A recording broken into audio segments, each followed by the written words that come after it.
আয়েশার বিয়ে শাদী হয়েছিল, কিন্তু আয়েশার সন্তান হয়নি, তো তাই তার স্বামী তাকে ফেলে রেখে চলে যায়। আয়েশার বাবা নেই, মা আছে, ছোট একটা ভাই আছে। মা পরের বাসায় জির কাজ করে। তো আয়েশা অনেক কষ্ট করে তার মার পরিবারে বড় হয়। তো চেয়েছিল, হয়তো ভাগ্য একটু মুখের দিক তাকিয়েছে, তো বিয়ের পর হয়তো স্বামীর ঘরে সুখে থাকবো। তো সেই আশা ভরসা নিয়ে স্বামীর কাছে গিয়েছিল। কিন্তু বেশ কিছুদিন সংসার করার পর তার স্বামী তাকে আর রাখেনি, তাকে ছেড়ে অন্য জায়গায় চলে গিয়েছে, আরেকটি বিয়ে করেছে। তো অজুহাত দেয় হয়তো আয়েশা বাচ্চা কাচ্চা হয় না, এই জন্য তাকে নাকি ছেড়ে দিয়েছে। তো আয়েশার একটি কথা, আমি ডাক্তারিও পরীক্ষা করিয়েছি, কিন্তু আমার কোনো সমস্যা নাই। কিন্তু স্বামী যে আমাকে এভাবে অন্যায় দোষ দিয়ে চলে যাবে কখনো ভাবিনি।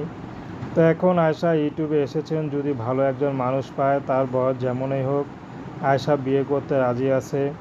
আয়েশার মতোই যদি কোনো পুরুষ পায় যে তার স্ত্রী তাকে রেখে চলে গিয়েছে, বা একটু বয়স বেশি, একা, বা তারও সন্তানি হয় না, এমন কোনো পুরুষও যদি